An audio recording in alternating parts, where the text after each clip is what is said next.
અમેરિકામાં કોઈ સ્ટેટસ વિના રહેતા અને આઈસ દ્વારા અરેસ્ટ કરાયેલા લગભગ 15 જેટલા ઇન્ડિયન્સને છેલ્લા 10 દિવસમાં અલગ અલગ સ્ટેટ્સની કોર્ટ દ્વારા રિલીઝ કરી દેવાનો આદેશ આપવામાં આવ્યો છે. કોર્ટે જેમને રાહત આપી છે તેવા લગભગ તમામ ઇન્ડિયન્સને વોરંટ વિના અરેસ્ટ કરવામાં આવ્યા હતા. તેમને છોડી દેવાનું કહેતા કોર્ટે એવી પણ ટકોર કરી હતી કે આ લોકોને યોગ્ય રજૂઆત કરવાનો મોકો આપ્યા વિના જ અરેસ્ટ કરી તેમના કોન્સ્ટિટ્યુશનલ રાઇટ્સનો ભંગ કરાયો છે. એક રિપોર્ટ અનુસાર આ Indians California, Colorado, Pennsylvania, Michigan, કંટકી અને ન્યૂ જર્સીની જેલોમાં બંધ હતા. તેઓ અમેરિકામાં ભલે ઇલીગલી રહેતા હતા પરંતુ તેમના અસાયલમના કેસ પેન્ડિંગ હતા અને જે તે સમયે તેમણે બોર્ડર ક્રોસ કરી તે વખતે તેમની ધરપકડ થઈ જતી, પણ ત્યારબાદ અલગ અલગ સંજોગોમાં તેમને આઈસ દ્વારા ફરી અરેસ્ટ કરવામાં આવ્યા હતા. જે 15 ઇન્ડિયન્સને કોર્ટે રાહત આપી છે તેમાં 12 લોકોને તાત્કાલિક અસરથી જેલમાંથી છોડી દેવા માટે જણાવાયું છે, જ્યારે અન્ય 3ને જેલમાં રાખવા યોગ્ય છે કે કેમ તે નક્કી કરવા માટે તેમની બોન્ડ હિયરિંગ કરવા કોર્ટે આદેશ આપ્યો છે. આ લોકોમાં સુખદેવસિંહ, ગુરવિંદરસિંહ, રેશમસિંહ, સંદીપસિંહ, સાગર, હિમાંશુ, વિકી, સંજયકુમાર, જસવીરસિંહ, ફતેહસિંહ, સુધાંશુ મુલનાયક, દીપક મલી, હરકિરત સિંહ, જસવિંદરસિંહ અને ઋષિપાલનો સમાવેશ થાય છે. મતલબ કે જેલમાંથી છૂટનારા કે છૂટી ચૂકેલા તમામ લોકો પંજાબીઓ છે. અમેરિકાની સરકાર હાલ બોર્ડર પરથી પકડાતા લોકોને અરેસ્ટ કરી જ રહી છે, પણ તેની સાથે સાથે જે લોકો વર્ષોથી અમેરિકામાં રહે છે તેમની પણ કોઈ કારણ આપ્યા વિના જ ઘણા કેસમાં ધરપકડ કરવામાં આવી રહી છે અને તેમને લાંબો સમય સુધી જેલમાં રાખી ડિપોર્ટેશન લેવા માટે મજબૂર પણ કરાઈ રહ્યા છે.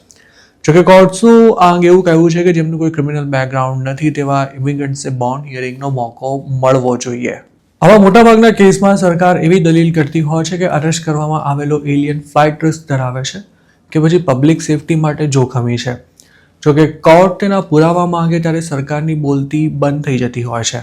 ઘણીવાર તો કોર્ટના આદેશ પર રિલીઝ કરાતા એલિયનને થોડા જ સમયમાં ફરી અરેસ્ટ કરી લેવાય છે, પણ હવે તો કોર્ટ્સ પણ કોઈને છોડવાનો આદેશ આપતી વખતે એવી સ્પષ્ટતા કરવા લાગી છે કે તેમને ફરી ઇમિગ્રેશનના જ કેસમાં અરેસ્ટ નહીં કરી શકાય. આવા જ એક કેસમાં 2023થી અમેરિકામાં રહેતા અને અસાયલમનો કેસ પણ કરનારા સંજય કુમાર નામના એક ઇન્ડિયને ત્યાં કોઈ ક્રાઇમ નહોતો કર્યો તેમજ તે આઈસમાં નિયમિત હાજરી પણ પુરાવતો હતો. જોકે તેમ છતાંય પેન્સિલ્વેનિયામાંથી તેની ધરપકડ કરી લેવાઈ હતી.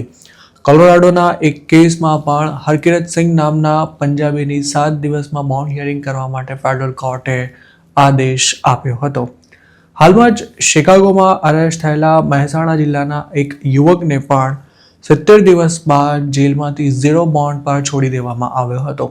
તેણે બોન્ડ હિયરિંગ માટે કોર્ટમાં કેસ પણ નહોતો કર્યો અને તેને રિલીઝ કરાયો ત્યારે તેના વકીલને પણ તેની જાણ નહોતી.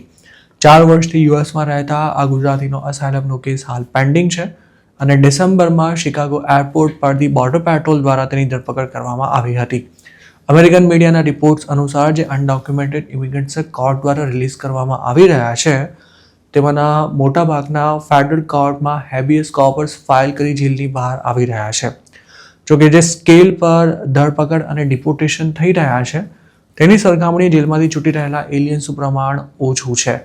ખાસ કરીને જેમણે કોઈ પણ પ્રકારનો નાનો મોટો ક્રાઇમ કર્યો છે તેવા લોકોને ગુનો સાબિત ન થયો હોવા છતાં પણ પબ્લિક સેફટી માટે જોખમી ગણાવી જેલમાંથી છોડવામાં નથી આવી રહ્યા.